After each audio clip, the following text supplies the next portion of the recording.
Greetings! Welcome, everyone. Welcome to the Salt Grinder. That was not rehearsed, I can tell you. I did not expect that.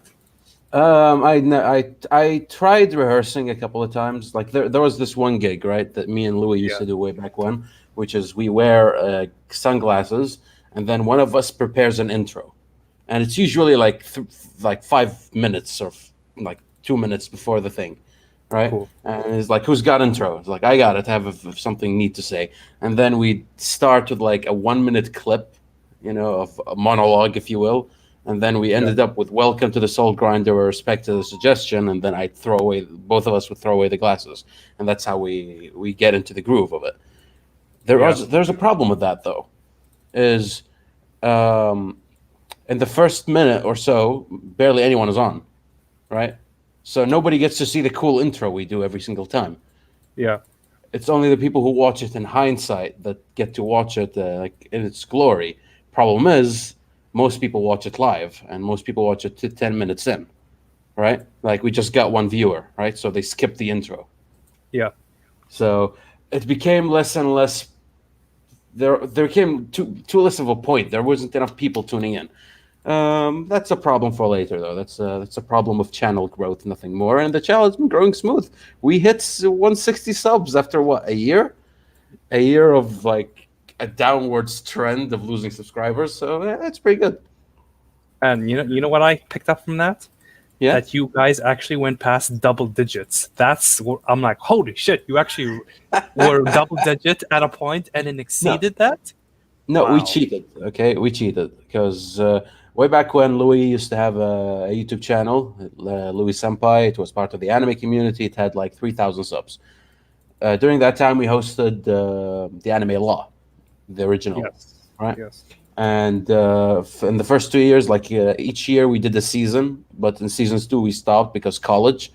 And at the end of both our college careers, we decided to bring back the Salt Grinder for one more season to transition it outside of the anime community because the anime community was cancer, right? Yep. So when we did that, we basically opened this new channel, which used to be called Louis Cheeks, and we rebranded it into the Salt Grinder.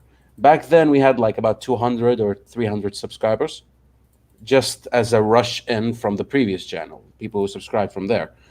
And when people realized that we weren't going to talk about anime anymore specifically, in fact, like we avoided it like the plague for a long time, just to signify that we're not gonna. We're gonna broaden our field. We want to talk about other stuff. People like started a downwards trend of unsubscribing, and it settled at around 158 subscribers. That was a year ago. Okay.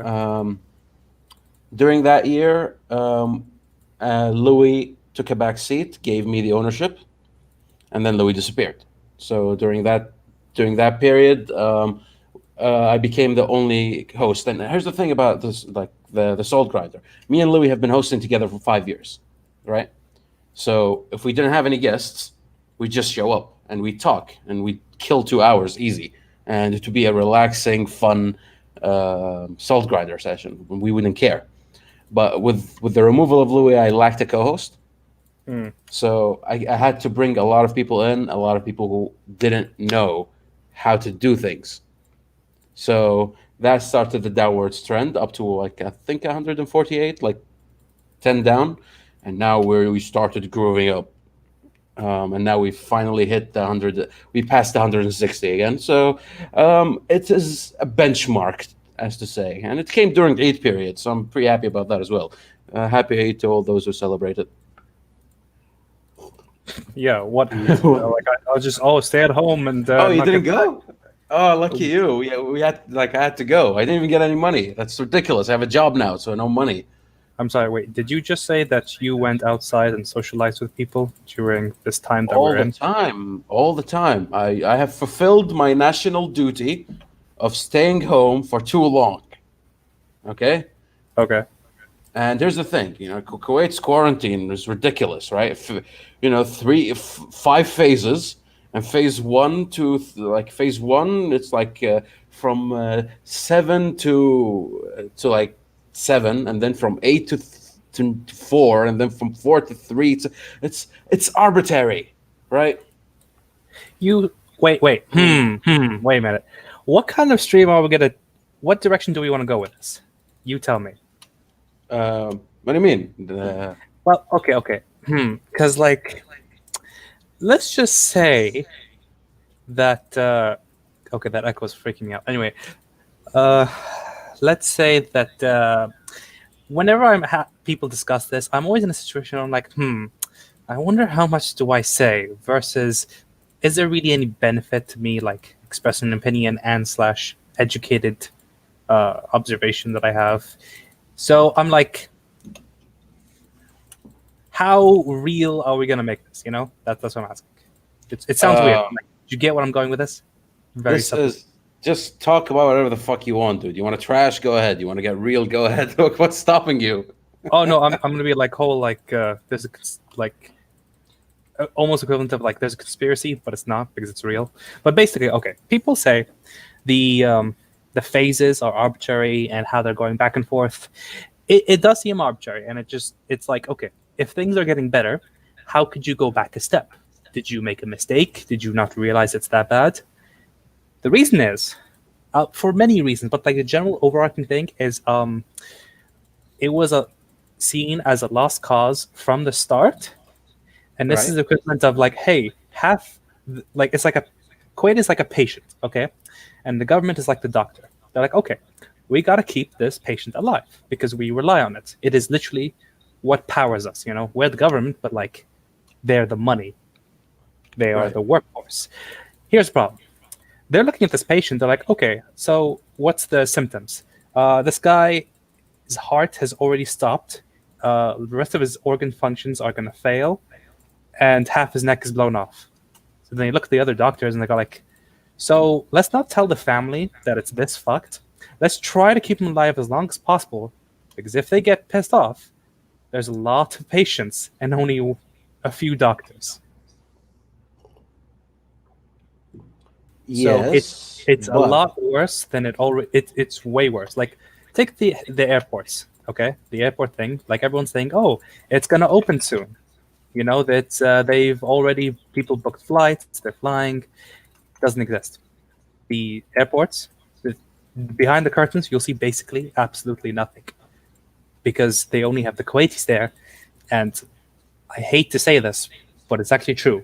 Kuwaitis don't know shit. We bring other people to run our shit. There's more I could go on, but like, how about you direct me and then I'll give an opinion. Sure. / actual observation that I have. Now, here's the thing. Yeah. Me and you both agree at least on one thing. At least that's what I think, which is that the phase system is just nothing, right? It's a sham. We can agree on that, right? Yes, that is true.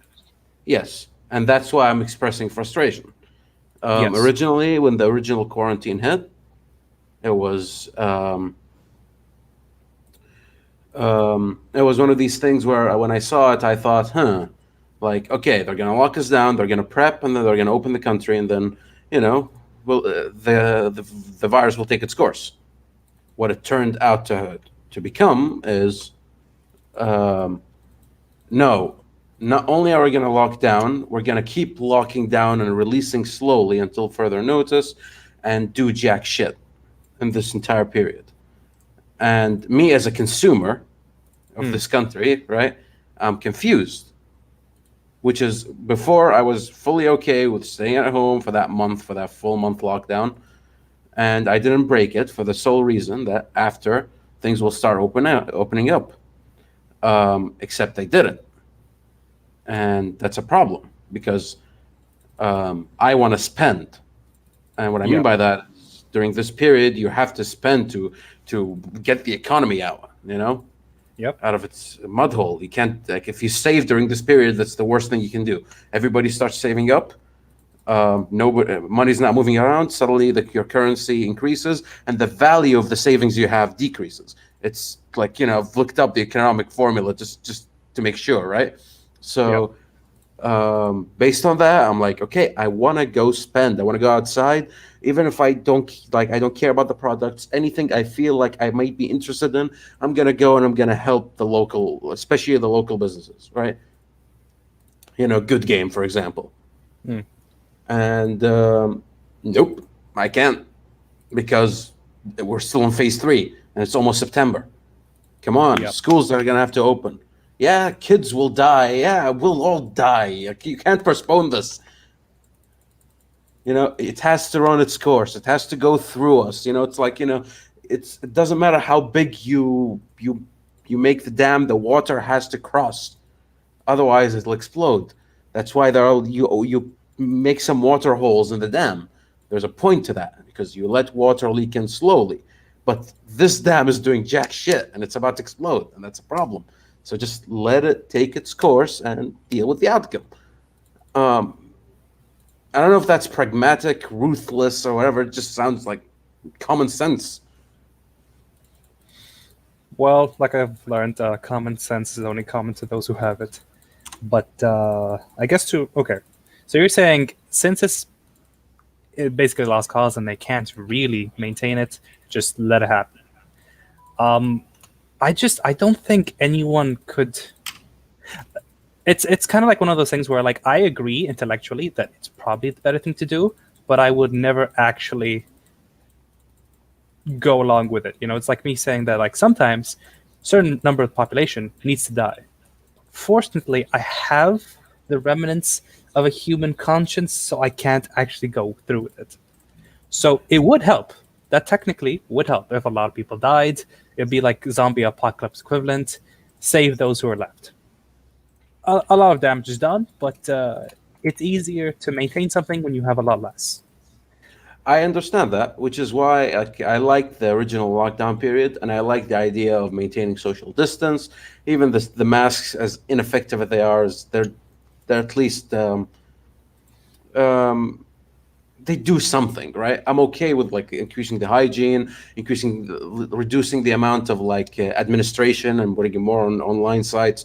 But again, all of that is supposed to open up the country and reduce the number. It has to take its course, right? And by the way, Darkrai is, like, throwing, like, a bunch of disses every time you say educated or intellectually. Darkrai is like, ha ha ha ha ha. He said intellectually because it's Khalid.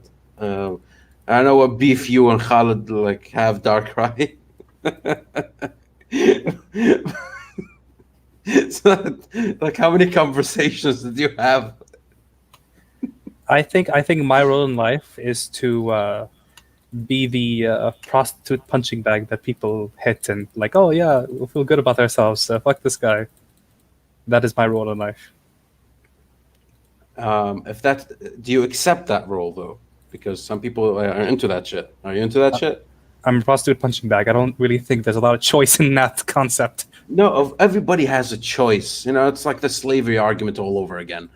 Like, I always say, okay, sure, slaves have been oppressed, but they chose to be slaves, and people freak out. And I'm like, they had an option: fight or stay as slaves, and they chose to stay as slaves. Maybe that is the better outcome, and a better society would not have that choice be something that's valid, or something that is like status quo, but they still had a choice, and we have to emphasize that.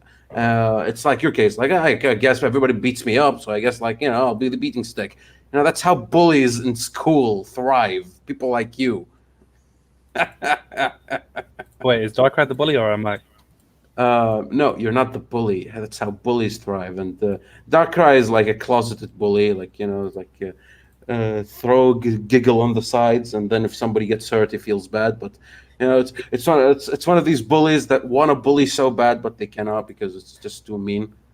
Yeah, he's like the guy in a gang that watches everyone rape the girl, but, like, doesn't participate and gets killed last. What? Yeah, no, it's the classic trope where, like, you get gang people and they're all being violent and stuff, and there's this one guy who's always passively watching because he wants to be associated with them, and so he's either the first person to die in the revenge story, or he's the last person, and maybe he redeems himself but still gets killed. So to show that there is still justice in the world. That's what Darkrai is. Yes. Okay. I will not pursue that analogy further. Instead, I'm gonna flip the topic. We've done quarantine a lot, and we've expressed its dumbness a lot. Let's before the stream started, we talked about strategy games, right? Cool. Specifically, Total War. Mm-hmm. Now, present to me your frustration with Total War Warhammer. I'm so tempted to lie and go like, no, what are you talking about? Total War is like the best game ever. Fuck you. Oh, and I would dispute that. I would agree with you that that's the point you made, and then I would shame you and mock you that you have that opinion. Naturally. No. Okay, so I only played Total War Warhammer 1 and 2. At first, it seems really interesting because I was into Warhammer Fantasy before they fucking ruined it. Right. And Total War is like, it seemed like a very interesting game. I've heard about it for a very long time. So I thought I was like really into it. I started playing it, and it definitely delivered on the awesomeness of the fighting, the heroic struggles of like heroes and monsters and dragons, all that shit. But the problem is, when you get to a late point in the game, and I played hundreds of hours of this game, okay, so I know what I'm talking about. Right. When you get to the late game, you're in one of two scenarios. Both of them end up with you being bored and you just never finish the campaign. So you either have a massive, like, Mongolian horde army just rampaging across the continent, just taking control of everything, and you don't even actually fight the battles. Because, like, you actually said it yourself, part of the joy of Total War, at least the promise, was like, hey, you have these really cool soldiers, and we animated them, and you can see bullets flying and shredding them to pieces. You can see cannons firing, buildings toppling, and you can simulate that. But the problem is, you have so many armies and so many battles that you have to fight that it just becomes a chore, and you just go, okay, I know the rules, so auto-resolve. I'm going to lose this auto-resolve, quick save, move my armies here, auto-resolve. That's the first possibility. The second possibility is... Oh, shit, what the fuck did I say? Oh, the second possibility is you just get bored. Because, like, in this one scenario, you're expanding, you're fighting really fast, you become a great power. Then the AI and its bullshit bias says, hey, everybody, you see that human player who's expanded really fast? Let's all declare war at the same time and fuck him up. Let's punish him for playing the game really good. And then you get punished because you have like 3 different armies coming from 3 different directions, and you have 1/3 of their armies. So while you can beat one of these armies, another 2 factions are coming from the opposite end, and they destroy everything you have. So then it's like, what's the point? Playing awesomely is either boring, or I get destroyed for it. So like, I've lost all the incentive. I should just suck at this game. Actually, that's one thing about Total War that's actually like horrifying game design. Yeah. From original core mechanic, which is point 1.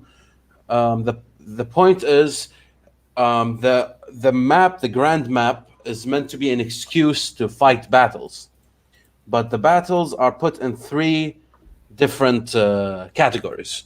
Either impossible, so you retreat, or you quick save, are so easy that playing them would just be clicking buttons, or the odds are close enough that you are able... Hello, Matt. What up? The odds are close enough to be able to have a fun session or a fun battle. Here's the thing, though. That middle one is almost non-existent. Mm-hmm. Because, as anyone who plays any war game, you want to have the odds in your favor most of the time. Yep. Especially in a grand scheme, because when you lose that army, you're going to have to rebuild it, and that's horrifying. So you're going to have to actually preserve your troops again and again and again. Now, their solution is putting a skip button. And that solution is horrible because it becomes a point-and-click game. The entire point of it is to point and click. Get your armies. Like, I remember I played Shogun 2 Total War, never Warhammer. I stopped at Shogun. And what I used to do is I would grab a bunch of death stacks of the cheapest units, 4 or 5, and just move them around together, right? And before I start a fight, I get them all so close to each other that the auto-solve basically is overwhelming me in my favor. And I just have a bunch of those just fall around and do everything.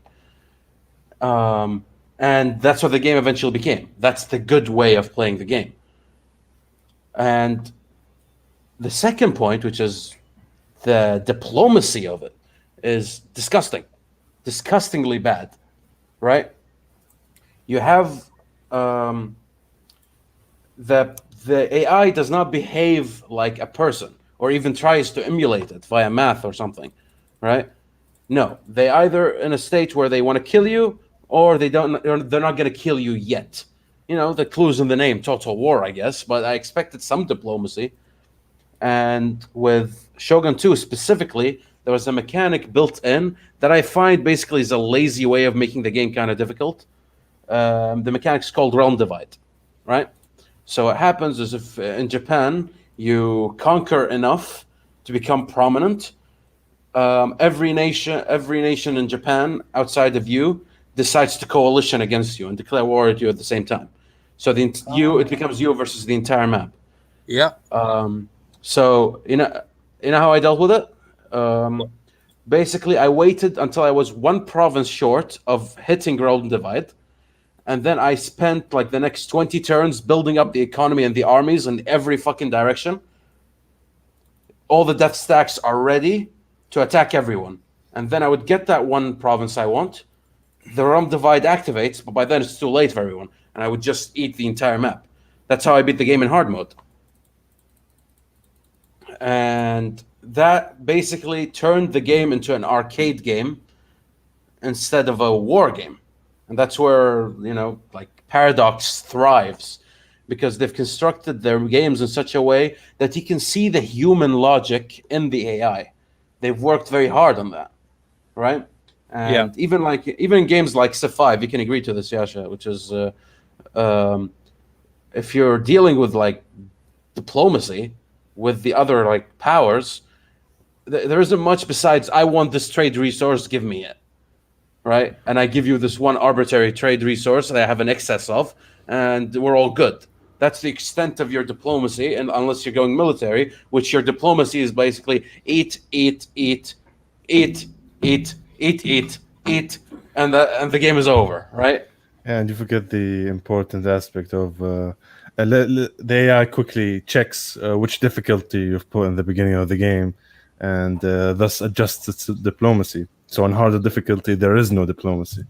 Right, it's just fuck you.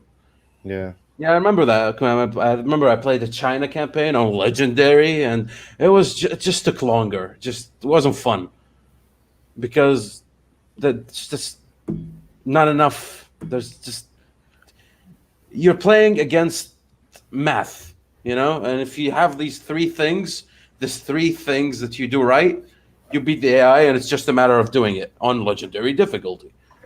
See, what saddens me about the Civ model and how the gameplay works is that I really like late game. I like the modern eras, but you don't get to play in the modern eras a lot of time. I've seen that happens a lot with my friends, where you just start a campaign, reach somewhere around Renaissance or Atomic, then stop the game and start another one. Because there's this element of you start, if you have a shit beginning, you can't recover. Things just escalate exponentially. Yeah, if it snowballs, and if your snowball is not big enough, everybody's gonna like exceed you, and there's no way to reverse it. And the victory mechanics are awful in the sense that if you're going for military, there's a point where you just win, and the rest is just cleanup. You spend hours doing cleanup. That's boring. Science, there's a point where you just, if you're playing against humans, they all gang up on you to make sure you don't get anything. If you're not, you just win because the AI is stupid. And the other two are meaningless victories, like outside single player. I always said like my favorite victory is every victory because I end up conquering everyone except except like one nation, and then I do whatever victory I want. Like that was a joke I always did in like about Civ. But here's the thing: Civ, Total War, these aren't the only games that fuck this up, right? And that's one thing that's interesting, which is it's so easy to fuck up strategy games, and they don't have to be grand strategy. Any like any strategy game is just way more susceptible to being bad just by interface, just by game balance. It's the basic idea of people not putting enough work in to make things desirable to play and complex enough to customize, but also simple enough that you can play essentially and go brainless for a bit, just following a muscle memory trend of mental capacity, as I like to say. And one game in particular, and I had a conversation with you about this, Darkrai, which is XCOM. I find XCOM to be a strategy game that is just plagued with the idea of they could have done so much, but instead we got this. They could have done so much more aesthetically. They could have done so much more mechanically in the game itself. And it prides itself with its difficulty, but from what I've seen, the difficulty is more tedious than difficulty. It's not something that makes you think really really hard. It's something that makes you, there should be a feature that helps me out with this. Instead, I have this other thing that screws me over.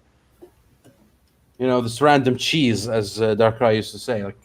The death by cheese is not like, for example, like in Fire Emblem, where you move your units and there's a percentage of how good your attack will be, and you just screwed up the percentage. It's just luck. No. It's more like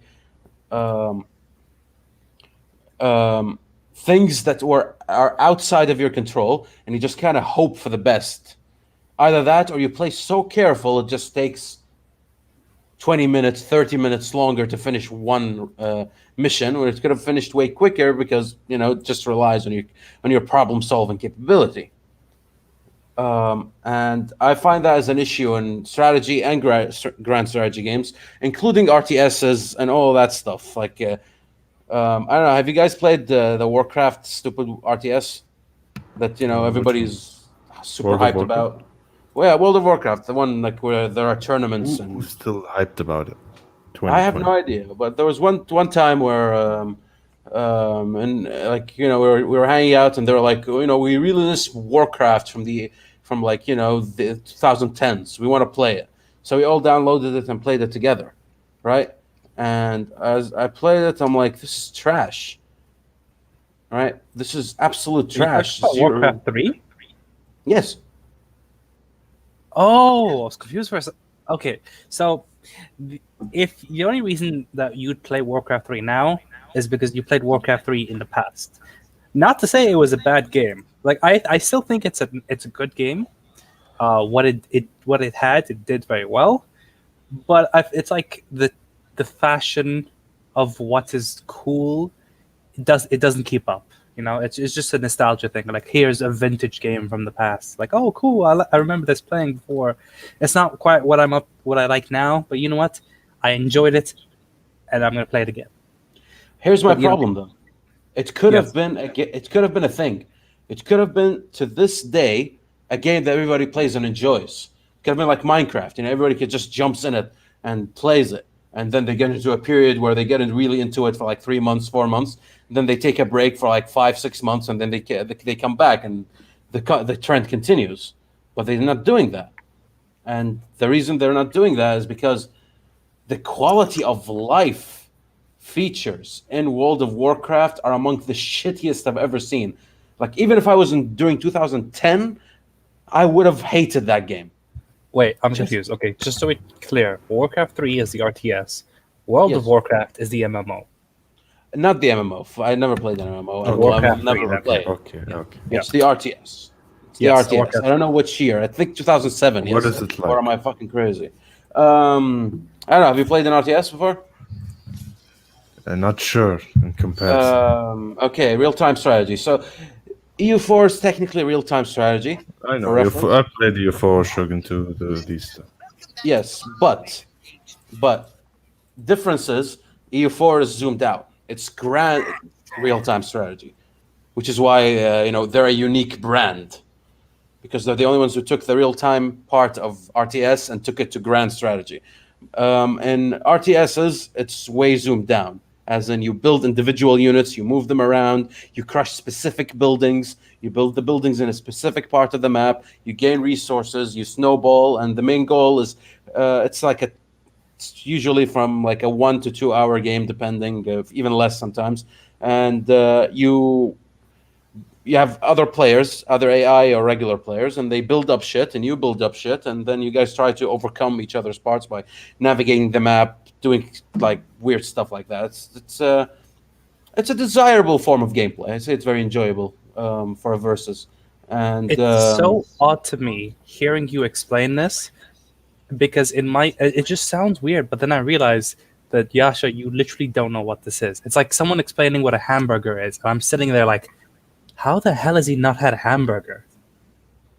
Granted,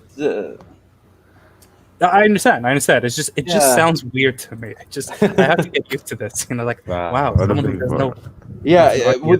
with the company you keep, Khalid, I'm very, very not surprised. I have various companies that I keep. You're one of them, so don't insult yourself. I'm not. That wasn't an insult. Like, no, look, you can insult you so yourself, but I'm used- saying stop insulting a friend of mine. You asshole. Whatever. I'll put that on this. I'll put that on He the caught side. you there. Yeah. I'll You put that asshole, on the stop side. insulting yourself. Okay, so yeah, continue. Why with that. are games, strategy games, like the worst at thinking, maybe we should add quality of life features? A lot of them. And What a does lot that of mean, the though? For example, Yeah. there isn't in the Warcraft 3, there isn't a group people feature that is good to use. And if you like select a bunch of people and you move them around, they're clunky in the movement, and that's why I constantly have to keep clicking. Yeah, true. Right? Why is that a thing? Couldn't fix that? Really? You're a strategy game and you couldn't fix the movement of your fucking troops? And I can get screwed over because I didn't click at the right second at the right time, and so the unit decided, I guess I shouldn't move, and I have a unit floating like somewhere on the edge of the map, a wasted resource. It's ridiculous. Stuff like that. That's what I mean by quality of life. Things that make the game easier for me to formulate, so I can focus on actually the strategy part and not the clicky part. No, see, you just need to get good, grow a neck beard, and then these won't be problems anymore. That's actually a thing, right? That's actually a thing that's annoying about strategy game fans, right? That's their answer to everything, right? Every time you're like, I want more quality of life. This is stupid. Let's not go far. Sea of Thieves, right? Sea of Thieves. In the beginning of a Sea of Thieves session, you have to, like a fucking jackass, go to the island, grab 10 cannonballs, 5 wood, 5 fucking food, go back, dump it in the ship, and go back again. So people ask, why not put a supply crate? And the idea that you can find supply crates all around the map, and you grab them, and then you can put stuff infinitely in them for the most part, and then you don't have to constantly go and come back. One supply crate, people can have like 20, right? In some sessions. So give us one supply crate to make this process easier. Guess what the gamers said? Guess what the elitist crowd of Sea of Thieves said? No, game becomes too easy, lol. It's part of the charm to go prepare your adventure and waste like 15 minutes of gameplay just collecting shit. That's fun gameplay right there. Oh, See, ridiculous. I have trained myself to have the guts to do very repetitive, grindy stuff, and I Right. call that skill. So you're just attacking my skill right now, actually. Fuck you. First of all. Second of all, okay, no. Again, that's the toxic mentality that I'm thinking of, like that prevents games from upping their convenience. You know, had if games were a business model, right? They would be constantly thinking about improving the quality of life features as well as providing new features and exciting things to try out. And it becomes a balance between improving the gameplay and um, the immersion and the core experience, while also providing new, fresh, exciting experiences. Instead, what we get is this is a reskin of the old game with this quirky new mechanic.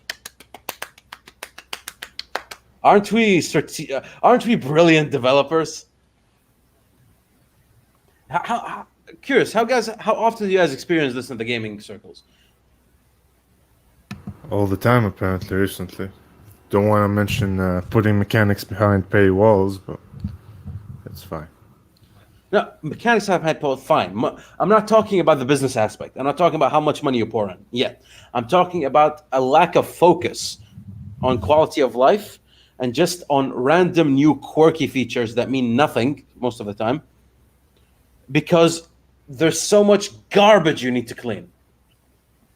Right? I think these games in general and their developers, they adhere too much to their own established player base of elitist skilled players. Um, I think the biggest problem with RTS is that it's hard to attract new players into it. I know how much I like EU4 now, but how long it took me to get into it. EU4's case is mostly just the fact that with these types of games, you really need to put in a lot of complexity to make work out of it. And that just gave me a headache. It took me well over a year of like owning the game and having it sitting there to figure out how to do basic things. But then people realize that and they start dropping down on the complexity, going for more simplistic things. And Right. what you end up having is all the strategy games on the mobile platform. Oh, Rise of Kingdoms. Rise of Kingdoms. Have you ever, Kingdom with my hands. guys? This is the best game of all time. Look. Oh, here's my neighbor. Let's make an alliance. Yeah, alliance. Yeah, every time, right? It feels so fucking scripted, and you can tell that, like, you know, they did that thing where like they made the recording separate from the actual thing, right? So it's a guy who's like, oh look, I'm gonna do this, I'm gonna do that, you know, with a blank phone. I'm No, just it's gonna do this and multiple do that. guys from different places, different YouTubers and such, and they all say the exact same script. Yes, the exact same script, different languages, different faces, and everything. And then they make like 20 recordings of like different nations inside the game itself, and then they just paste it on there. And people are like, who clicks? Who clicks on Rise of Kingdoms? Why? Why would you? I have my phone, okay? The only game I've played seriously on the phone was Pokemon Blue on an emulator. Because when I upgraded to Android, I could do that, and I was excited about it. Went halfway through it, and then I stopped. Right? Why would you use this thing? It's not a good thing for gameplay. It's trash. It's not a console, nor is it like it doesn't have anything for it going for it. Here's something I see in the mobile market, and this is a bit concerning because I don't know how to put it. Right. Leave aside the rise of strategy games that you build up empires with by doing stuff on a daily routine or paying for microtransactions. Put that one aside. There is a massive rise in AFK games. Oh Games yeah.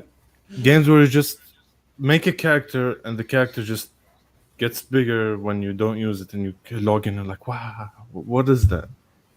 Why is that? I think actually, you know, that's something I'd like to your take on, Ralo, which is, why would the normies? Because you know, mobile is for the normies, right? Why would the normies be attracted to the idea of AFK gameplay? What's the shtick with that? Well, I think the best source of information to get that is from the devil, Satan from South Park.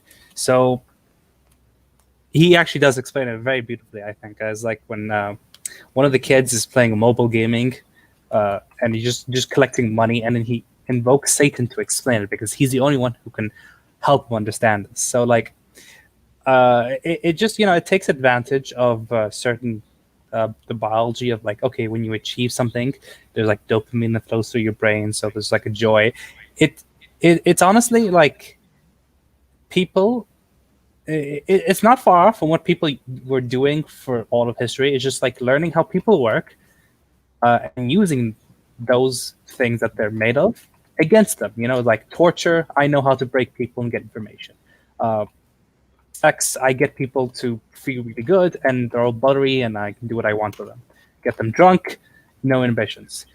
Feed people a constant supply of excitement and enjoyment, and they'll feed from me as if they're like I'm their drug lord. So mobile gamings is pretty much just like someone making a drug, selling it to people who don't know how to control it, and getting high on a supply. It's an exact equivalent. Yeah, that is the only other, like the only way I see you could have such a big fan base. People like to have a sense of achievement and a sense of growth and the sense of, okay, I made something good. They just don't want to put the effort to do it. So you get this game, it just does it for you, and you can go to bed. Yep. And you just kind of go like I'm thinking a knight, a paladin with like healing powers. Okay, all right, see you in 3 hours. And then when it shows up, it's like, wow, it actually did happen. My plan worked. That's actually so fucking sad. Because it reminds me of somebody who writes a YouTube comment and that feels very accomplished about the YouTube comment they wrote. Oh, right. It's one of these things, right? It's one of these things that people want to put like the minimum amount of effort into it and get something. And here's the thing: I'm a lazy ass motherfucker, right? I will go the path of least resistance for any skill acquisition ever, right? But here's the way I do it. It's like, okay, let's say I want to learn something. I don't know. I want to make this. I want to make headphones, right? I would cheat by looking up all the things I would need to know about headphones, going to somebody who knows about headphones, asking him all about it, making sure I know everything before I actually get into the tinkering part. So when I start to tinker, it takes me, instead of 50 hours, it takes me 10 to make my first prototype, right? So if I get into a complex game like Europa Universalis 4, what I would do is I would play enough to know what buttons to click, to know the interface. And then I would watch 30 to 50 hours of people playing it and what they do and what they don't, the do's and don'ts. And I find the people who are particularly good at explaining why they're doing what they're doing, right? So I get the information without actually looking into the code because they did it. And then I would jump in and suddenly I'm the genius who knows everything, even though I have less hours of gameplay than somebody who should be having the level of experience I have. And that's how I cheat, right? But there's still a lot of work to be done in this formula. It's just that I min-max my time because I really don't have a lot of motivation.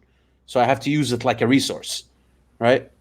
I have to manage it and make sure that there's an incremental success, because psychologically speaking, if you start failing a lot, that keeps carrying. So eventually, you get too discouraged from actually doing the thing you want to do because you keep failing at it, and that's why you want to set your goals to something that's incremental, going up, because otherwise you won't get the chemical hit that will keep you going up. It's me, like basically just playing around with the human psychology, my own, to compensate for my horrible, horrible laziness. And then you have AFK Arena. You know what I mean? I mean, I have a similar sort of approach to let's say, for example, we brought up strategy games. When I learned Civ 5, for example, how I got into the game was I opened the game and I found King Sejong of Korea. I was like, damn, I know that guy. I'm gonna play Yeah. that guy. And I played the Right. campaign with him where I just click things and things happen. And then I figured that something that interests me about games in general is whenever a game has it's encyclopedia of of some form. Like Civ had the fact that it has all these civilizations, all these leaders, all these mechanics, all these unique stuff. So I just wanted to know everything about them. So I would just keep watching videos about every single civilization, just so I Right. know the trivia about what everything does. And that's how I got into the game. The rest was just applied trivia. So, but then I would also use a different approach to other games that I want to take less seriously. Let's say, for example, Paladins has a similar thing, but I never really sat down to learn what every champion does. Right. Because how I got into Paladins was just my friends would like have 4 players, and I was like, okay, I guess I can be the 5th, and that's how I got into that. So I think Yep. I think how you spark interest in a game or a book or whatever is gonna dictate a lot of your approach to it. And would you guys say that generally speaking, it's people being unable to generate a model that suits them to gain legitimate competence in something, whether it be a game or a skill or whatever, that makes the idea of an AFK game or even like pointless dopamine hits of doing something and then getting an immediate reward for it. Would you say that the absence of a model for most people to get where they want to get and formulate their levels of success that allows them to retreat to these other forms? Very possibly to some people, but I think other people are just they've never done it and they don't really know. Like, it's a foreign concept to them. What do you mean I have to spend 1,000 hours to understand how to play this game where the gameplay is just a map and you click on the map? I can just the thing on my phone. Look at my French Empire. I'm Napoleon. I think it's not laziness. It's just they don't see the worth. They can just get the dopamine hit from here. Why you go through all the effort? Right.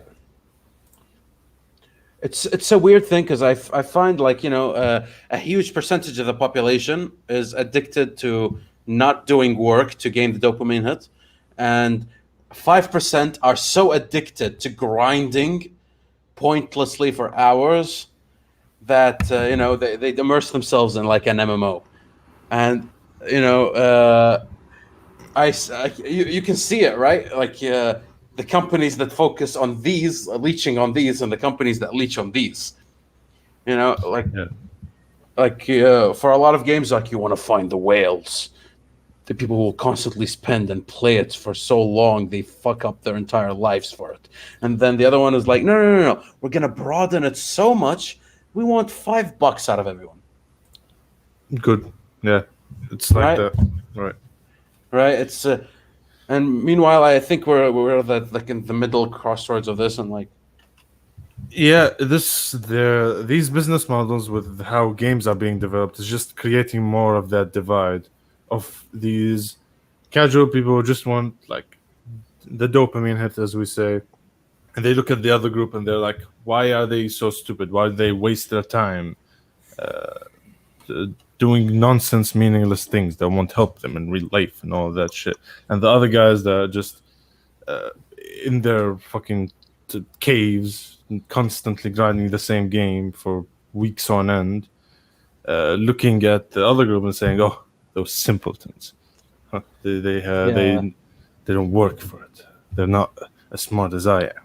yeah, they're not to my level, and I do want to transition from this, and it's brilliant that Sam brought it up, so I can pretend like I didn't prepare the topic. So TikTok, right? Everybody for the last 2 weeks, everybody's like drew their swords upon the fiend of TikTok. And everybody's like, should we ban it? Should we ban it? And I'm like, what year is it? You should have done it a fucking year ago. Where were you, right? And everybody's like, oh, they're stealing our shit. And then Microsoft's like, well, if you don't trust the Chinese government because TikTok may relay information to them, then but we're gonna buy them, I guess, right? We're gonna buy them, and that removes all scrutiny from the Chinese equation, and it makes me wonder, the fuck.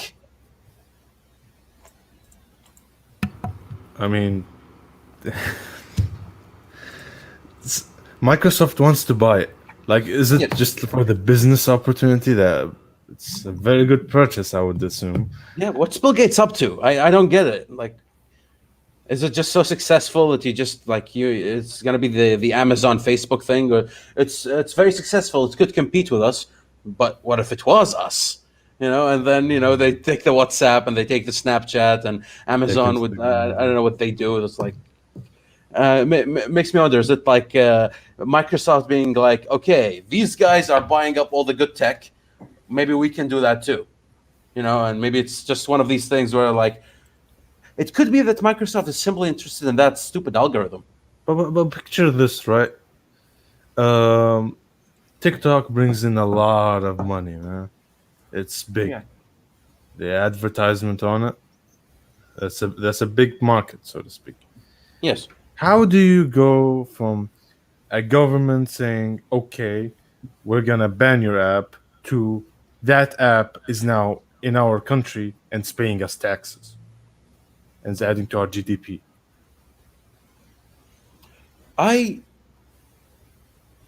It's an odd thing because the main problem with what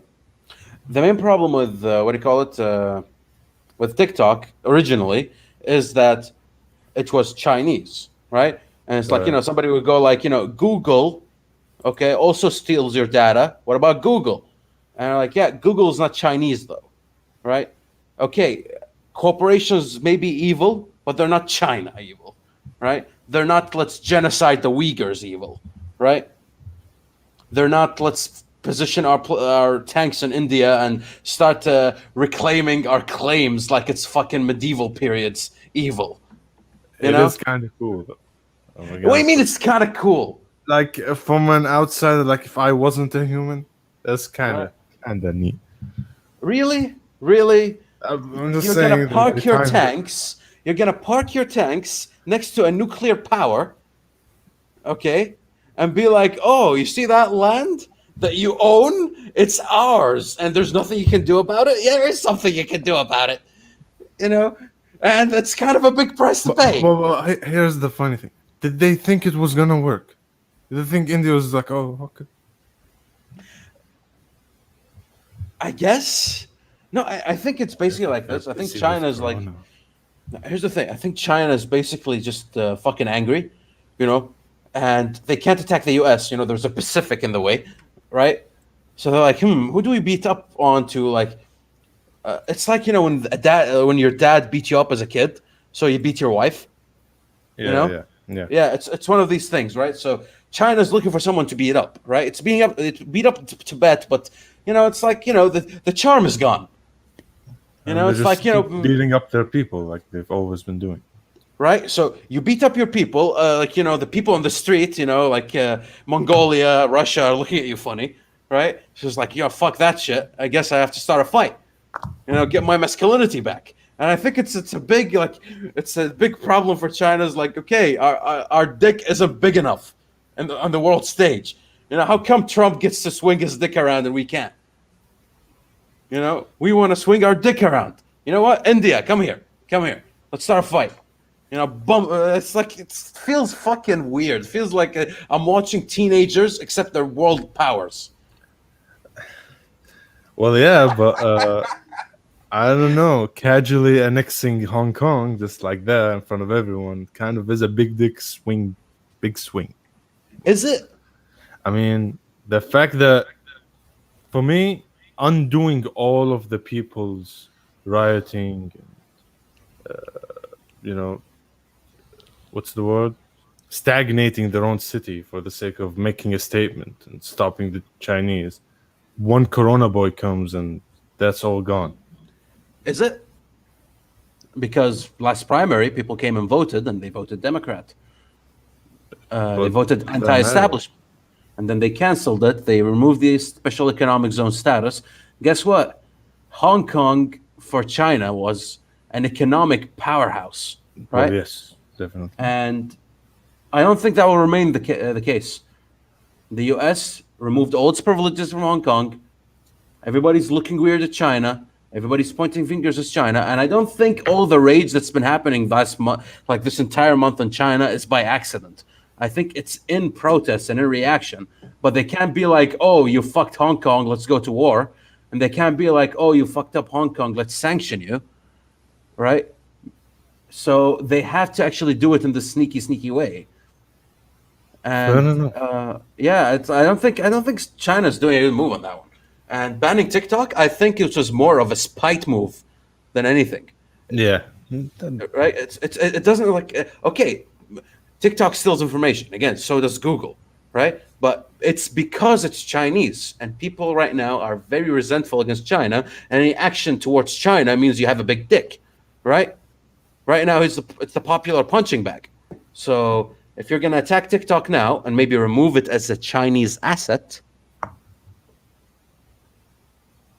that hurts. You know, you take Hong Kong, we take half your economy, bitch. You know? How come no one casually bought Huawei when they did that? Huawei, I think it's because it's funded purely by the Chinese. Really? Yeah, it's not purely funded, but it's very much like the Chinese government is a pure investor in it, right? It is a party of interest, if you will. So much they built Huawei their own city, literally. They do their own research, and the workers' children study in that place, and eventually they'll become Huawei workers too. You know, a fucking ecosystem. That is Huawei, right? I don't think people like when Google gave that hit, it was basically being like, okay, China, no, bad China. So you think China maintaining status quo in Hong Kong would have been better for them in the long run? I think China stopping being a dick is a better move for them. It's like Israel all over again. Why do you have to be so fucking mean? Stop it. You know, 100 years later, if you were nicer, people will be like, yeah, okay, but it's okay. At least they're good. You know, they're not harming us, because that's the rule about the average person. If they have food in their fucking face, and they have a way to get food tomorrow, they're way happier, right? So, grand politics aside, the regular man just wants to go about his day uninterfered. And only when things get interfered with do people go start, raising the flags. That's something the Kuwaiti government understands very well, right? Which is why we do not have revolts here. We have protests that end very quickly, right? Meaningless protests, if I might say. Pretty much, right? Yeah. Because Kuwaiti government understood people just want to go about their day. They want to live, right? Grand politique is not of my concern as a citizen. My well-being is first, right? When your nation is economically sanctioned, it's not in my interest to support the opponent of the nation against my own nation, right? It's in my own interest to support them to get the sanction out, one way or another. And it's the basic idea of everyman politics, i.e. the vote, is what's best for me. Is Trump the best for me? Is the Tory party or Labour best for me? And it always comes to your own self-interest, right? Yeah. And if your self-interest happens to be national pride, that's also an interest. So even people who are like, no, it's not about my interest, it's about my nation's pride, that is of your own interest. Yeah. It always goes back to the individual, right? Which is why I like, as horrifying as the current free market democratic nations are, I give them one thing, which is that the individual has a say, no matter how big or small. and that's why I'm very anti-China, because no, the individual is part of the collective, and the collective is prioritized, right? So So that's how China is communist. yeah, That's that's the how- only way. That's the only thing that's left, by the way. That's the only thing, is nation first, person second. So they're Everything politically else is communist, not economically. Yeah. Yeah, China understood the Soviet Union fell because of them not being able to keep up economically with the free market. Right? They got outspent, if you will. In the flexing competition, who goes to the moon, who does whatever. The U.S. Just could do more. They also tried drilling down the Earth. Who can reach the center of the Earth first? What was that race? I forget about that one. Basically, both were flexing. Who goes up and who goes down? Which phallic object is stronger? Funny enough, the Russians managed to dig the deepest hole, and the Americans managed to reach the moon. But that's besides the point, right? Nobody cared about the ditch. Everybody cared about the moon, though. Regardless, I think that's where it all comes from, right? It just comes from just a bunch of geopolitical interests that we as the consumer barely know anything about, and governments know we don't care enough to, right? So they focus on certain things, on China. They point out things that ignite our self-interest. They're stealing your private data. They're killing people. They are our enemies. National Yep. pride.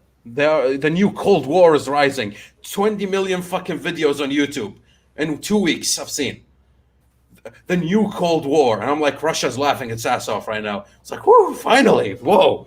I thought I was still going. Guys, I'm nice. Putin is... Like, I swear, I just want to be Tsar. It's like, come on, just let me. I love how I'm just like with a machine gun, just attacking everyone, just throwing shit at everyone right now. I don't know. I guess it comes from a core understanding of me knowing everyone is shit, and that's fine, right? That's one thing that's missing. I think the talk we had about Trudeau yesterday was kind of relevant to this, Yasha, which is that Trudeau is stupid, and I want him gone. But he's not the worst person. He's not doing harm to the country per se. Yeah, it's just embarrassing to have him on there, and it's one of these things, right? It's like that. It's like that one guy, who's like a tech genius. Not that Trudeau's a genius, but for the sake of the example, the guy who's a tech genius, but you don't want him at the public gathering, because he'll do something embarrassing. So it's like, stay in the back. Here's some food from the buffet. You don't even have to go out and get it. I'll get it for you. Just please don't come out. And you're right, Hassan. There isn't as much to discuss due to COVID-19 quarantining world activity. You don't know, Hassan, how right you are. Actually, let me get into some logistics here, right? We did the salt grinder, right? Every week for a very long time. Regardless of viewership, we did it every week. There was always something to talk about. Politically, gaming, right? Anything. We can talk, right? I used to have like 5 topics per week. Easy to get. As easy as fucking day. One day I just look at my YouTuber subscription list and I have like an entire list of topics to do. And now I had to push it down to every other week and push a gaming stream on there, because there just isn't enough stuff happening. This is why it's a shame that I know enough about the Beirut explosion thing. I would have covered it more extensively, made it a topic. It's just something blew up. Okay, what happened? We don't know. Well, fuck that. I'm not gonna spread misinformation here. We're gonna wait till things clear up, right? It's like, it's the inner asshole in me. It's like, have you blown it up yesterday? We would have had info by now. Speaking of curious things, by the way, Hassan and the viewers, watch the previous streams. They're all kind of barren. Everything's all COVID's happening. How's your lockdown? Did you Can you go to the Diwania now? Can you? Yeah, it's like, you know, what type of baguette can you eat in the French neighborhood right now because of COVID? You know, Don't even mention those areas, dude. The rise of anti-mask because my body, my freedom. You can't make me wear a mask. Is getting into Canada now. And oh, it's spread like from the US it's up. spreading. Things are The spreading COVID, in the US. the mask is a communist conspiracy. That was one. The other one is it's Satan putting toxins down your face. Oh, you gotta love the Catholics. Oh, the American Catholics are the fucking best. Okay, I don't, dude. I'm sad that it spread to you, and now you're feeling the results. But I gotta give the Americans one thing: they never lack for entertainment. Okay, there's always that one hyper right wing conspiratorial mind, right? That because his shoes isn't tied improperly, it's the fault of someone, and that someone is big. And guess what? Everybody's shoes is involved. I love that. It is entertaining. I'll give you that. It's just kind of annoying when everything is it's a political fucking move, and they're trying to hurt your economy and all that nonsense. Conspiracy theories get really boring for me because I don't think countries. Yep. That's one thing. That's one thing, right? When I told you about Microsoft and I was trying like to link a certain things to justify the TikTok purchase, that's a conspiracy. Yeah. Right? But it's fun. Why? Because you can see it happening, you know. Because here's the thing: if you build your conspiracy over one fact, and Ralo have been relatively quiet because I see you playing Blood Bowl 2, you fucking piece of shit, right? But I was playing Dota when this started, so like playing game isn't why I'm not talking. I know. It's just this is so not this is not about genocide yet, so I can't get into it, right? Yeah, of course. I have nothing to contribute. I don't know what to say. You know, it's fine. But I'm gonna bring you in because I want your take on this about conspiracy specifically, which is to me a good conspiracy always has to come with one assumption. If you build your conspiracy over that one assumption, your conspiracy may not be correct, but it would be enough to make it interesting and makes you think and makes you less of a fucking crazy person, which is coming from the assumption that the world is a chaotic mess of interests underlining with each other and fighting over one thing or another. If you come over with that conspiratorial mind, with that mindset, you're able to, for example, all of this is to get TikTok out of China's power, and then you keep TikTok, you keep the economy of it, while cucking China. That looks like a geopolitical move that a bunch of suits are sitting down, smoking pipes, possibly fucking underage girls, talking about it, right? But if you say the entire COVID crisis, it's generated by the Illuminati trying to take control of our freedoms and our guns, but they haven't touched your guns. Fuck that, it's coming. You can really come up with anything for it. Yeah. COVID was invented by the French, and they planted it in China, and that's because Britain left the EU, and Denmark wanted to, but because of COVID, they can't anymore. European nation. The Grand European hyper white supremacist society. You know, that is in the clouds right now, conspiring against us. You know. What do you think, Ralo, about this? I mean, I don't engage with those because I feel like it's kind of like they're living in a fantasy world where they can create a story and we can talk about it, and it seems very convincing, and I like it. But then again, so is most fictional stories that I read are interesting, convincing. I like the theme, but then when I actually want to discuss them, it then turns into, hey, how about we discuss things that we actually know exist in the world rather than discussing the metaphorical, because your story of a conspiracy has just as much legitimacy as me saying a phantom elf king of the German woods stole my son. Why is he sick right now? It's just as bullshit. You could say, hey, just the absence of evidence is not the evidence of absence. I'm like, yeah, motherfucker. Well, what the fuck are we going to talk about then? We can't talk about anything. There's no point to me discussing anything with you because nothing is grounded in the reality that we live in, that we know people have lived in. I can't engage with you because you're just a fucking fictional story. I have Fair more of a point. realistic engagement with my imagination than these people. Fair point. But here's a rebuttal. Are you familiar with the Catalan conspiracy? No, but I do like the sound of it. Right. The Catalan conspiracy happened in ancient Rome, and it happened by everybody's favorite darling of Rome, Cicero.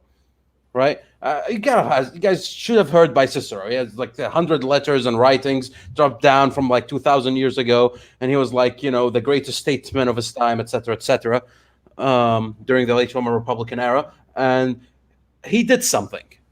Okay, cool. And basically, he exposed, in quotation marks, the Catalan conspiracy, became dictator of the Republic, and saved the Republic, and thereby after being named father of his country. Right? That was the golden year of Cicero. And here's the thing. Catalan was a candidate for what do you call it? For consul. And if you know Rome, they have two consuls, right? To elect. That was the Republican system. Two consuls lead because the rule under one man is terrifying as far as Rome was concerned, right? He was running for consul and he failed, right? And then a bunch of shit happened in the back scene where people basically got letters saying that Catalan was out to kill them, to assassinate them. And then Cicero supposedly intercepted that, managed to expose the conspiracy. Catalan ran away, raised a small force of armies. Cicero became dictator and cleaned up shop, including killing Catalan. And, it's clean so far, right? Except the people who got arrested from the Catalan conspiracy, not including Catalan because he died in battle, were imprisoned. There were no prisons in Rome, so they were put like on house arrest, right? You put them in a house and you lock the door and be like, okay, you stay here, drink wine. And what happened was most of the nation, most of the politicians there, the senators, wanted to put them on trial for the Catalan conspiracy and then find their guilt or innocence. But Cicero decided to kill them for the safety of the Republic. Right? All right. Without a trial.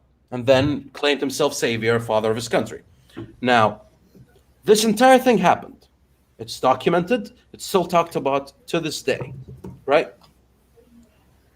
Cicero got in trouble for it later in his life, where his political opponent tried to put him on trial for killing people without them being on trial.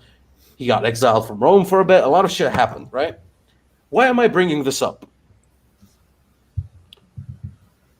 Conspiracies is just a normal part of our everyday life. People doing things on the backlog is something that happens all the time. But if we are unable to discuss, identify, and find a way to link them together before, during, and after they happen, we will actually never hear the story of it. And that's the thing I want to focus on. The story I just told you guys was one saga of the fall of the Roman Republic and the character of Cicero, which if you read his biography, which you read his life, is a fascinating, very entertaining tale, filled with twists and turns. From his early life as a statesman to him participating in the second big civil war of Rome with Caesar, up to the third civil war with Octavian. All of these periods, Cicero was a prominent figure that was just like you and me, who just walked his course of life. Without people documenting and understanding this tale and analyzing it, we wouldn't have the value of Cicero, the legend of Cicero. And that's the thing. Life, generally speaking, is very intrinsic, as far as I'm concerned, with stories. We cannot live without stories. We cannot get motivated without stories, tales, legends. And any person with a lacking of legends, you see them clinging to fiction instead for their legends. These are the new legends. So it becomes from mythological figures and great historical figures doing amazing things to fictional characters doing like unlikely and having intense experiences, and you experiencing it with them and sort of living it with them, right? So all of this, all the points I'm making right now is to signify the value of discussing conspiracy. Because without it, we won't have as good hindsight later on. And we wouldn't be understanding our current environment. Because here's the thing: when I look back at historical analysis videos, maybe books that talk about, for example, how a certain nation looks the way it does now, it's always one conspiracy on another, right? That happened in the past with these particular results that you can look, taste, learn from, and take to the future with you. Which is why I'm like, what's a good model or a good basis for your conspiracy, if you want to make it? It's if you admit that the world is not in control. It's rather a bunch of forces mingling and interceding with each other with their own interests and ambitions and feelings. These aren't pragmatic figures that are directing this. People forget this. A lot of people think like politicians are like these cold assassins of liberty. No. They look about their own interests. After I retire, what's going to happen to me? I have a wife and children. I also have the interest of the party. I have to keep my seat. I have to appeal to the crowd. What's the current trend that's happening? What's the current crisis? How do I manage it? It doesn't matter where it is, right? It's all over the place. And through those interactions, we get the value of politics and why I like it. Because it's a tale.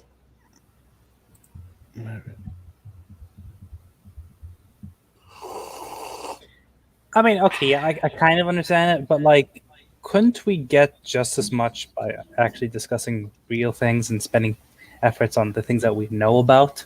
Like if someone like, okay, right now they're saying, okay, what, France is using this, or like it's part of the Illuminati's plan to depopulate the earth. I just like, okay, we could dive into that. We could dissect it. We could understand why that is an image that is conjured in this time, and it might illuminate about what is perhaps a fear of the current times. Or we could put that effort into finding out, how do we stop people from actually getting sick? It's like the time we could put there could be better suited in the real world. However, there's one thing you're missing, Ralo. The people who made the conspiracy, why'd they make it? Why is it branded in that specific way? What in their life led them to that conclusion? What were they seeing? Oh, I've never thought to that question. Dude, one part that's missing in modern day well-being talk is, what is the state of mind of the person doing the thing they do, right? When somebody goes out and yells, "Black Lives Matter," right?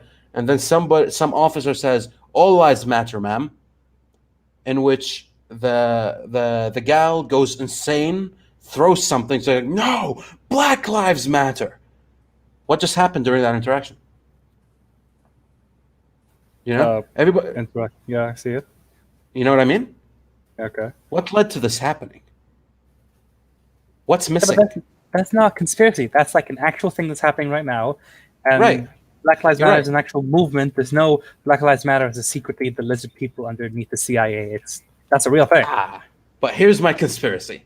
Hear me out. Okay. About 6 months ago, no, not 6 months, even less. Trump and Biden, not Biden, sorry, Joe Biden and Bernie were engaging in the primaries, right? And a video got leaked from part of Bernie's campaign, right? That got discredited by every media source you can think of, right? Because, of course it did, right? Basically, of people talking. There is no editing, no anything. It's just two people talking from Bernie's camp, right? And they were talking about blah, blah, blah, and how they're going to have to start rioting if Bernie loses, because Bernie's their last hope. And this is their last shot. Yeah. Right? I saw that video and I'm like, okay, this is worrying that people in Bernie's camp are either you pick our candidate or we riot, right? And that was the end of that. A while back, I started thinking about it. I'm like, Black Lives Matter, right? Could it be those guys from Bernie's camp? And I'm not saying Bernie did it. I don't think Bernie did it. I think Bernie is just one guy, right? I don't think he's in charge of anything, to be honest. He's just he's the guy with the balls to talk, and so they put him on the top, right? But his entire camp is a mixture of weird people with their own interests. So, what if, right, the violence we see from Black Lives Matter, not all the protesters, the violence we see is generated by those people from Bernie's camp who think they lost their last shot at a better world? American descent in general has been a rising trend for decades now. Since well into the 90s, there were many events like the Waco siege and all of that kind of created this distrust in the Canadian talk about that one, the American government. Freudian slip. Yeah, Freudian slip. And that sort of dimmed down for a while with 9/11 because everybody had the bigger thing to worry about and the bigger thing to bond about, and we gotta go fight the terrorists and all of that. But now that's going. People aren't thinking of that anymore. Dissent is rising, and the people who are in what's his name, Bernie's camp, they might as well be the same people that protested Trump the second he got elected. Not my president, because democracy works that way. Right. I don't like to think that the whole Black Lives Matter thing and the killing of George Floyd was like a planned thing, but I think it was just a catalyst, a spark, or an opportunity. To some, it could very well be an opportunity. Right. Easiest example is the rioters, not the rioters, the guys that break into stores and take the stuff, the looters, the rioters. Yeah, dude, I always make sure whenever I'm talking about Black Lives Matter to say protesters and rioters, because there are people who legitimately want to fix the violence problem in the US and they're doing it peacefully. Okay, but they're a minority as far as I'm concerned. Right? Most people saw this as an opportunity to spark whatever they wanted to spark, right? And that's my conspiratorial mind playing here, right? It's like people with agendas, and again, it's I think it's a bunch of people, and I see you saying Antifa and in the comments or something, and I agree, right? It's a bunch of people who saw an opportunity to jump on, and they did, and if we don't do that and we just view it as is, if you will, we won't get that cultural richness of identifying the problem. It's mostly like, somebody who goes like, I went to a mosque and I saw them praying and I felt serene. And it's kind of odd, as an atheist feeling that serene, it's sort of kind of odd and kind of wholesome, right? Versus somebody who's like, okay, I heard the preaching. I got a translator and some things are weird, okay? And we have to look into it. It's very different, right? I'm not condemning the thing, but there's something that we need to discuss here. It's very different. There is a curiosity there, right? And that's just one example. Like, that's not even like target Islam as the main gun point here. We can put it on anything. Yeah, there's enough of that going on. But again, that's without that curiosity, you won't have truth. You'll just have some random, obscure, subjective interpretation of something that they experienced, and that somehow puts in the entire fucking box of the fucking truth when it's not. And wait till you get that surreal experience, and you start to make policies or actions out of it, and Based you get on the that, chop yeah. and the chaz. And the Chaz, Oh, right? I think the police, they kill people. Screw it, no police. Let's see how many people won't die in this environment. Yes. No, we guarantee you people won't die. How do you guarantee that? Because I guarantee it. Because people are police nice. Yeah, because police. Like, again, that's where it show. That's where it's. Again, that's the beauty, as far as I'm concerned, with conspiracy. When you do it right, because Ralo, when you said, for example, the French example, of the Illuminati thing, it undermines the original assumption that I've done to a healthy conspiracy theory. And let's add another assumption there. Okay. The goal, one, it has to be chaotic, and two, it has to be made in a certain way to spark curiosity and find what happened instead of inspiring a movement, whatever it is. Because a lot of times, like, stand up to the anti-Catholics. They're like, what? Wait. Anti-Catholics? Wait, okay, I understand religion is being undermined in the modern media right now, but okay, it's not a grand conspiracy, and you don't have to get your swords out, fucking crusader. Chill, okay? Right. One by one. What are you talking about? What can we see? What is there to learn? Who do we talk to? And who do we talk about it to make it better? That's where it starts. Again, people treat conspiracy as just like, somebody with my beard showing up with a gun. And it's like, no. It's there's a, what do you call it? A taste to it. There's like it's almost like I want to write a piece, an article showing the beauty of conspiracy and how it's fascinating to actually participate in conspiratorial talk. Let's play a little game. How about that? Right. I'm not sure if you guys have heard about it, but this is on our local news quite often. I want you to make a conspiracy around this. Right. In the US and Canada, people randomly open their mailbox to find packages of seeds that they've never ordered, shipped from an address in China. And that's it. Okay. Pause. I have to take a shit and think about this. All right. Hold the stream, Matt. You have control. Wait, can you say that again? Just one more time so I hear it. Essentially, it started in the US, and later, after a few days, more have sprang out throughout Canada. Just people receiving packages of seeds in the mail. The seeds aren't really, it doesn't say what they are. All you know is that they came from China.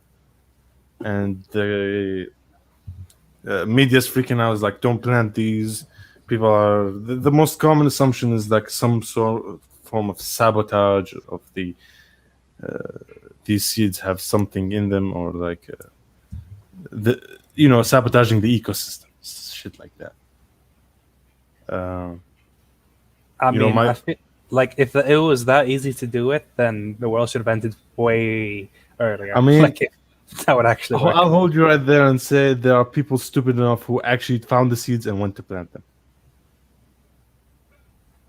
Honestly, I think there's a slight benefit in that. Is that I feel like a good way to kill a conspiracy theory is test it out, or actually no, that's pretty much it. Just test it out. If there's lizard people underneath the CIA, go into the CIA.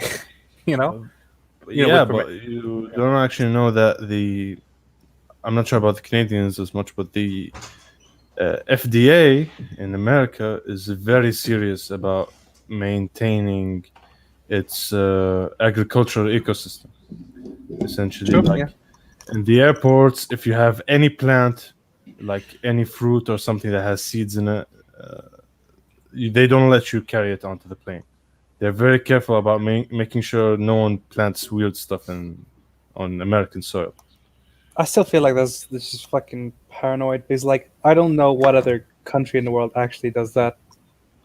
You I'm know, not sure. it just like I've never gone through a European airport and like dumped my apples and the garbage and sure there's like a liquid requirement, minimum that you're supposed to not bring. And sometimes when I brought paints, one time I bought like hobbyist paints and I had a Right. few of them. They told me it's like, yeah, it's okay, they're within a small limit, it's totally fine.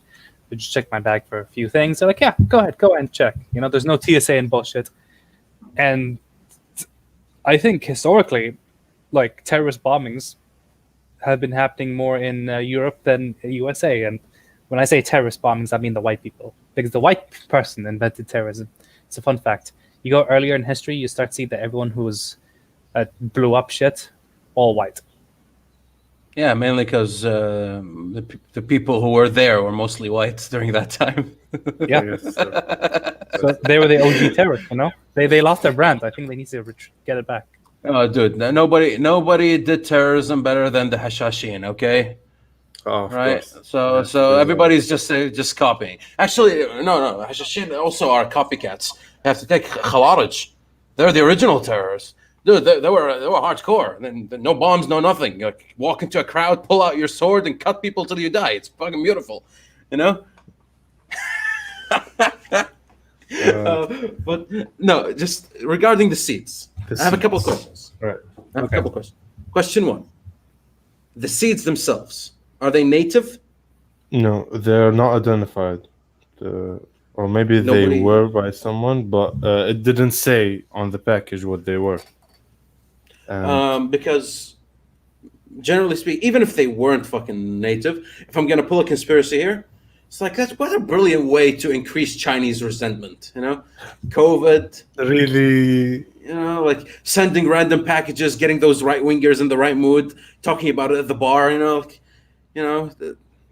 It's on. like, dude, it's like when you walk around, like let's say you want to bring in a new beauty brand, right?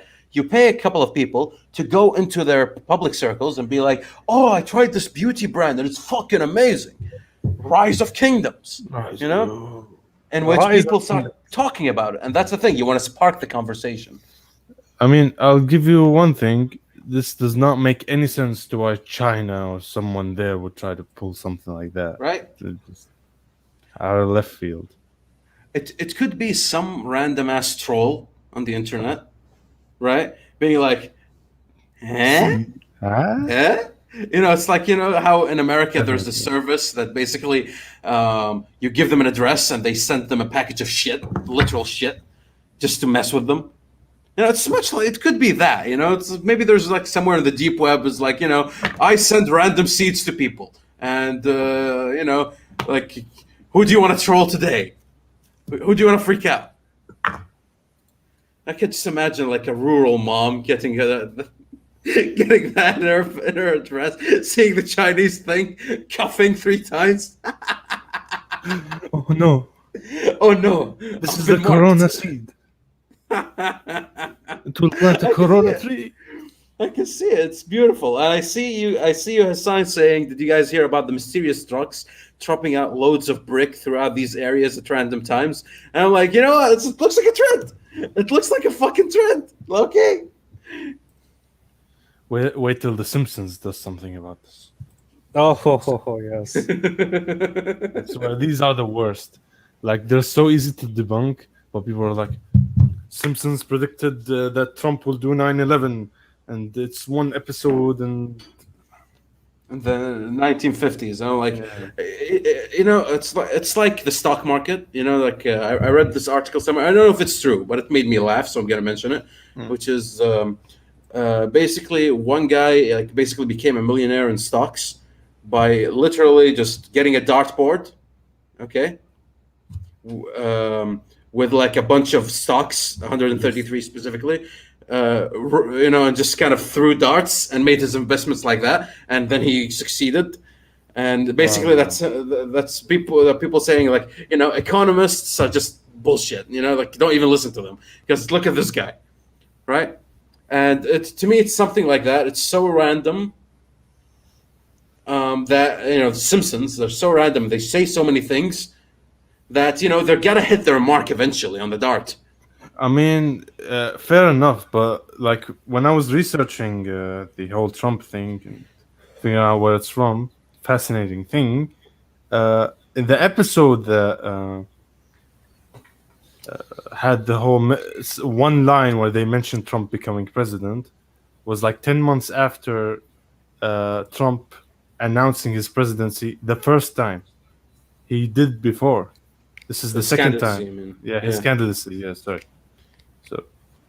So it's basically them mocking this the way people mocked Trump throughout his election campaign because he was running. It's the same thing. It's the same. It's mockery, essentially. Actually, my favorite thing about Trump being elected is South Park getting screwed. Why? Because during that time, South Park was not episodic. South Park was like had a plot that's driven, right? And they constantly make it, right? So they made a gig about Hillary and Trump during the election, and they thought there was no way Trump was going to win. So they actually didn't bother writing for when Trump becomes president, right? They just wrote the Hillary part. So when Trump became president, that entire script died. And they didn't know what to do. So make an alternate history spin-off or something. No, so that's what I would have done. Stick to the script. But what they did is, because they have to be like social commentary, they rewrote, started writing very quickly, very sloppily, a new plot, and started releasing it every week. And it was horrifying. It was stupid, right? And after that season, they went back to being episodic again because they're like, fuck this shit. Like we're not trying that again. And it's just a random piece of trivia. But here's the thing. I want to end on this, okay? Upon this topic, which is something I love so much when I found out about it, right? Did you guys know, okay? Because this was a surprise to me. Did you guys know that NASA and the U.S. government confirmed the cases of UFOs in the sky, and the fact that the UFOs were defying the laws of physics and the way they move? Oh, 3 months ago, and no one cared. What? Yeah, I saw that as like a move to like distract people. Like, hey, guess what? You're right about UFOs, and then they turn around and everyone's like coughing and people are dying. They're like, yeah, we don't really give a shit about that right now. We got more pressing issues, but we'll get back to that later. I'm sure someone will bring that up later on. But yeah, it's just the most pointless thing to think about right now. Like, honestly, UFOs, that's what you're gonna try to distract me with. No, here's the thing. If that happened a year ago, it would have been all over the news, right? And I get that people don't care, and people are dying. And as desensitized I am to the idea of a pandemic, right? And so it's easier for me to focus on shit like this. It's still relevant, the fact that literally 0 people cared. I certainly didn't hear about it till now. Right? And here's the thing. There's implications to this crap. Like what? Well, number one, the grandest question of all, are we alone in the universe, now got a step closer. Regardless of what you think about it, I can just fangirl about the religious the religious freeze at the idea of aliens. Okay, let's. Religions are gonna freak to that. Oh, dude, they're gonna freak the fuck out, right? And to me, that idea fascinates me because they're clearly not prepared for this. If it's true, right? Another thing is, apparently, the U.S. is starting a mission to go and mine the moon, including Russia, and China. Actually, have already been there. Mine what? What do they want to say? What was in the moon, right? What's in the moon that you want to mine? And here's the thing: if you're going to make a trip to the fucking moon and you're going to mine there, that means that there are valuable shit there. But if you look at the previous moon landing, the samples were the most boring thing you have in the world, right? It's just rocks. There weren't any valuable stuff in there. Super oil. So wait, Whoa. have you been there? Hey, have you been there?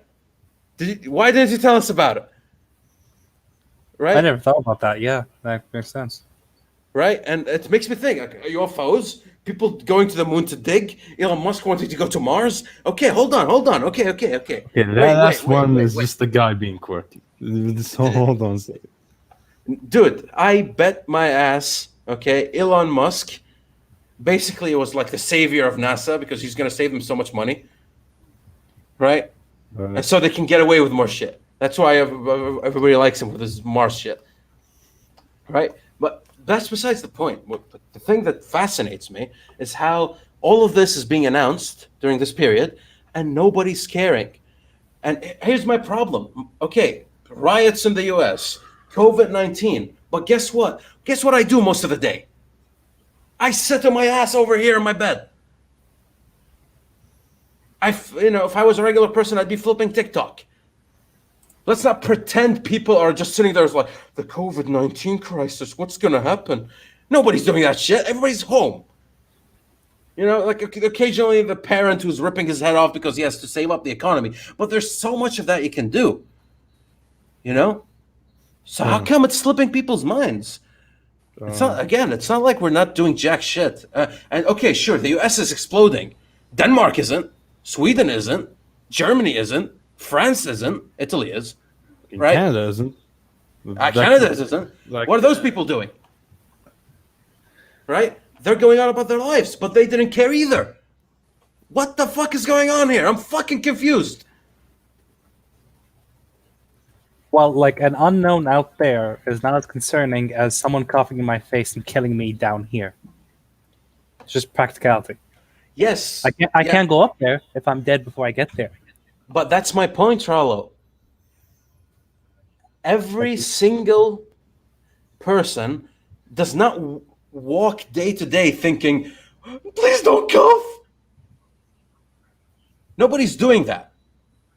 Dude, in the UK, they passed a law, okay, to basically impose wearing a face mask to enter stores. And in the Salt Grinder Discord, I have a guy from the UK basically saying, well, nobody cares about that. Social distancing is enough. So people literally just wear the mask when they enter the store, and the second they get out of it, they take the mask off. People don't give a shit. People want to move on with their lives, right? Yet, this passed us, and nobody gave a fuck.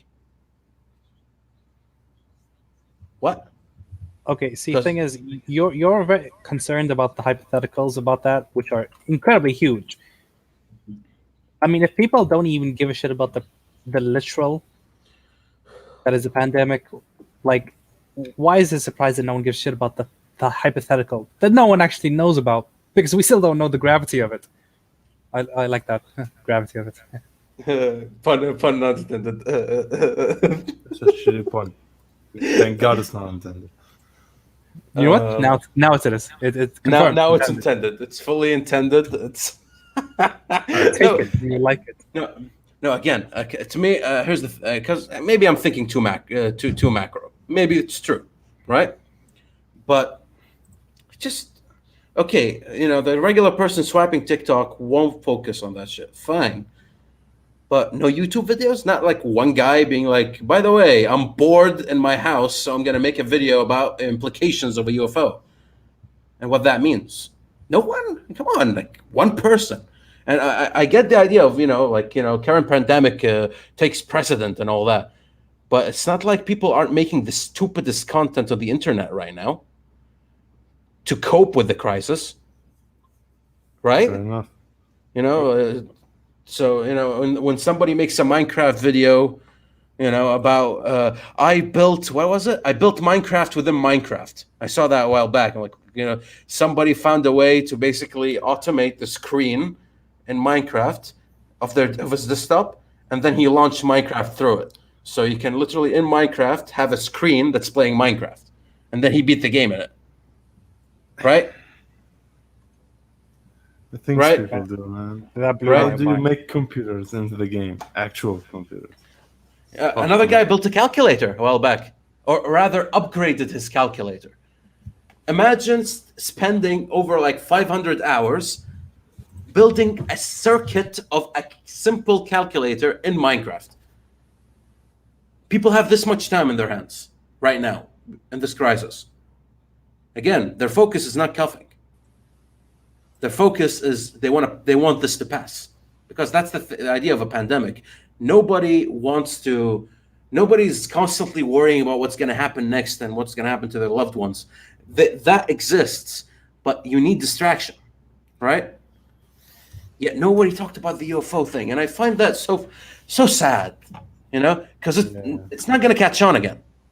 It's not going to be like a year later, people will be like, by the way, a year ago, people said the UFOs are a thing. Nobody will care. It's like the perfect time to actually pass it through, and it did. Nobody cared. I care. I want UFOs. Dude, I want gray men, to be in communication with Putin, and that's why he's czar right now, and they really don't like this Xi guy. They like the previous guy better. And Trump is like too much of a wild card. That's why they're like wanting to elect him. I want the Greys to be in control. Okay? I want to laugh my ass off when that happens. I want to be part of that that historian, like, the people, when the historians come to interview, I want to be part of those people interview, talking about this period. When the Greys came. Okay?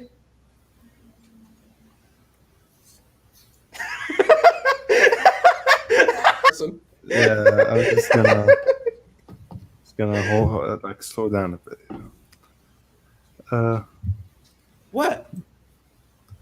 Remember when this was about Rise of Kingdoms? Man, that's old news. Who cares about that shit? We're talking about the Grey Overlords. Sorry, not green. Yes, the Greys. Apparently, we've been playing Stellaris this entire time. Okay, and we're screwed. Okay, and we don't know anything. The Bible was a Grey invention. Okay, it was given by Archimedes. Okay, who was immortal, by the way. Okay, he escaped the siege of Carthage, and he managed to find enlightenment. And he's actually technically Jesus Christ. Okay. You know what? Here's a little fun question. Okay, so like this way everyone can participate. Sure. So we kind of have your answer confirmed, but like for all of us here, what kind of fictional or otherwise thought of fictional people or race or species would you like to secretly exist in the world, and what is the most exciting thing about that if it were right, if true? So for Trillian, you want to give a refresher about what was your thing again? But you just said just get a refresher, so like no, aliens aren't my first pick. Oh, not? Okay, so what is your first pick then? I thought it would be, because like, come on, the Greys telling Putin like you are now the Tsar. That wasn't a thing. Dude, that's only because the UFO sparked it. If I had to pick, okay, Atlantis and the Bermuda Triangle. Ah, an advanced race of humans or maybe mermaids, right? Living in the Bermuda Triangle, okay, hidden from the gaze of the world. Like DC style, and they have like advanced technology. They passed the sea period already, would be fun. I don't know. I like that. I like that concept. I take Atlantis just for the historical implication of it. What about you, Yasha? I don't know. Supernatural stuff are boring to me. All of them. Well, that's the thing. What we're suggesting is we're not making them supernatural. We're going to make them natural, so you can take. Yes. Yeah. So pick something. It can be like an underground civilization. Like the Koreans actually were controlling the entire world. I don't give a shit. Koreans, damn it. Like as long as it's something that excites you, that is fictional as far as we know. yes. By the way, guys, in the comment section, you can participate too. I see you guys there. I want to see what Mr. Fancy Potato got to say. Oh yeah, I see Mr. Fancy. We'll let you think on it, Yasha. What about you, Ralo? What's your thing? Yeah, it was... Vampires. Well, I But kind of specifically, Yes. from the vampire game that we're playing. Oh yes, advertise it a bit more. Yes, yes. Okay, so quick Go on, version yes. is it's a role-playing game about vampires, and it changes how how it's done. Like it's not just regular blah blah blah blah blah. I will have violent sex with you and wear leather and all that bullshit. No, none of that bullshit. I hate that. Anyway, I it pick was- that one. I want that one. Yes, no, and it's great. And I think Trillian, you can state that how great it is to be a vampire in this universe. And imagine if this was literally what life was like. You could be one of these cool creatures. There's vampires who can mentally control people, and they're like the mafia bosses of the world. There's vampires that are so obsessed with beauty they'll flay you alive and keep your skin because they thought you were so beautiful. They're some vampires were ugly motherfuckers who turn invisible and command hordes of rats to eat you from the ass first. That's what I Why? would do personally. That's not the go-to thing, but that's what I would tell them to do. A horde of rats climbing up from your penis into your Let asshole. me help you out. Let me help you out, Ralo. Okay? Come on, how is that not cool? No, but it's a matter of presentation, right? Fine. You forgot the most important detail, which is that they found a way to integrate the idea of the vampire in a modern society without basically saying, by the way, they were hidden from the world this entire time and now they came to light somehow, or you got exposed. Actually, They found a way to make it correct socially. Yes. Actually, sorry. You know what? That's good. And to play off that, so when you read some of the history, you learn that hey, the Renaissance, the famous painters and inventors, they were all vampires from this clan because they were chosen because they were very artistic and imaginative, and their sires loved them and they embraced them. And then you learn about Carthage and Rome. That Rome was the mafia boss vampires who mind control people, and they didn't like Carthage and their principles and their philosophies, so they had a vampire war. And it's holy shit. And it's kind of like making a conspiracy. What if the conspiracy was real? So that is the only conspiracy that I want to be real, right? And that I would spend time actually discussing, because not only does it sound cool, I want to be one of them, and I know exactly what I would be. It's one of these things where you're they added a vampiric dimension to history, society, and culture instead of just popping them out of nowhere so you can have the love interest. Mm-hmm. And it's certainly they certainly did it in a way that's desirable, and that's why I keep showing up to the role playing session we do, is because it gives you a legitimate question and encourages social commentary. So a lot of things that are desirable, and I'm very excited about somebody who is fascinated with people, right? Yeah. Which is why it's a good candidate. To be fair, I knew you were going to bring this up, which is why I eliminated it as a possibility for me. But based on what you heard from both of us, from the dumb Atlantis to the dumb vampire one, which one would you pick? I can't top them. But I'm gonna stick with the mer people, the fish guys. I'm gonna go with it's not about topping, just genuinely. I'm asking, what is your thing? Yeah, it's like. Yeah, and I depending, never really think about this stuff. The extent of my conspiracy theory or all that is the strictly political. I'm not gonna think about lizard people. Okay, so which Illuminati. political conspiracy do you want to be true? Yeah, okay, And we can why do you leave think it it would be there, interesting? Yeah. Doesn't have to be like a different race. It's just something cool that you think is cool.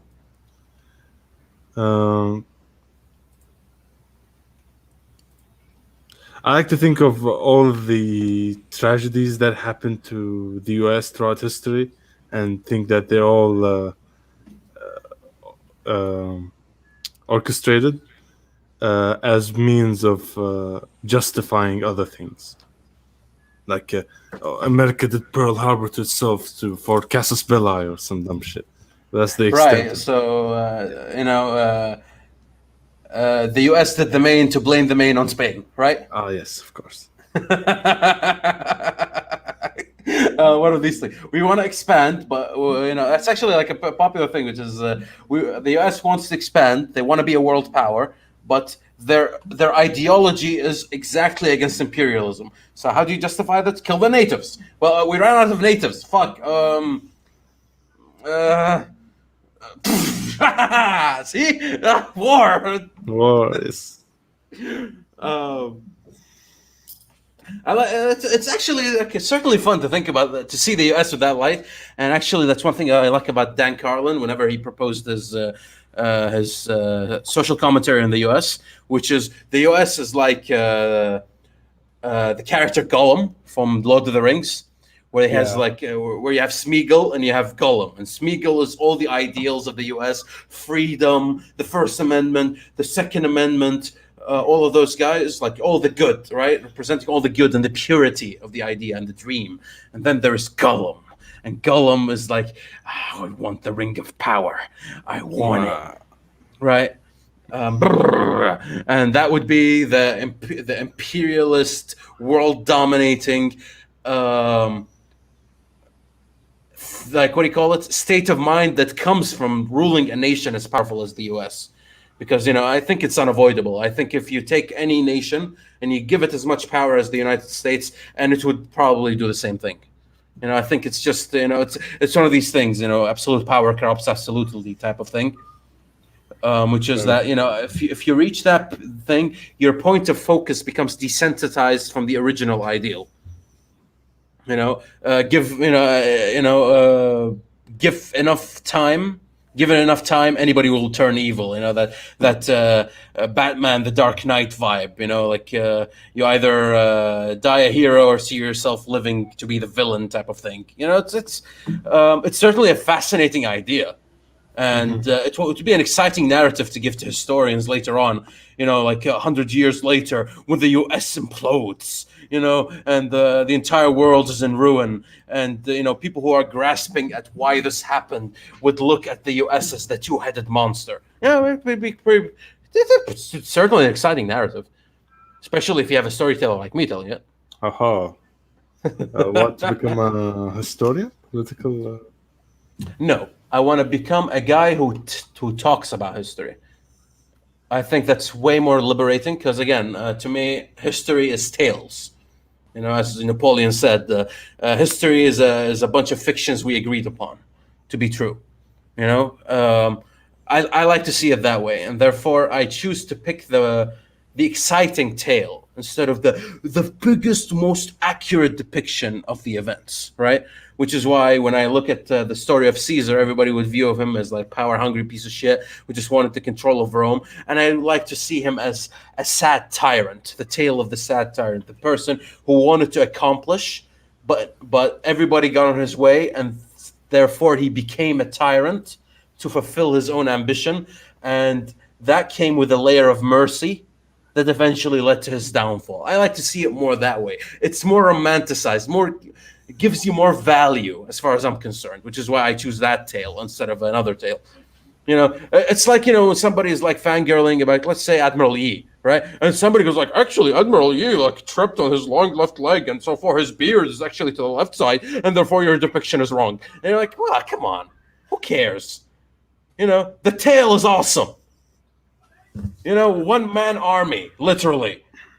One ship army, to be more specific, Come on, that's like, that's Thermopylae on fucking steroids. The Greeks are all happy about how 300 Spartans held off the Persians. How about a guy with 5 ships holding the entire Japanese army?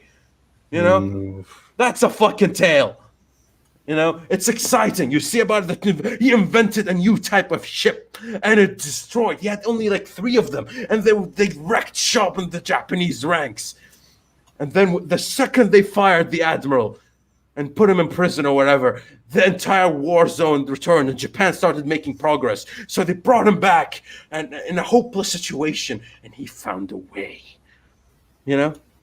Exciting. Inspiring. Fair enough. With that said, we did hit the 2-hour mark. I think that's the first time in like a while we hit the 2-hour mark. We stop at 1:45, 1:30. Yep.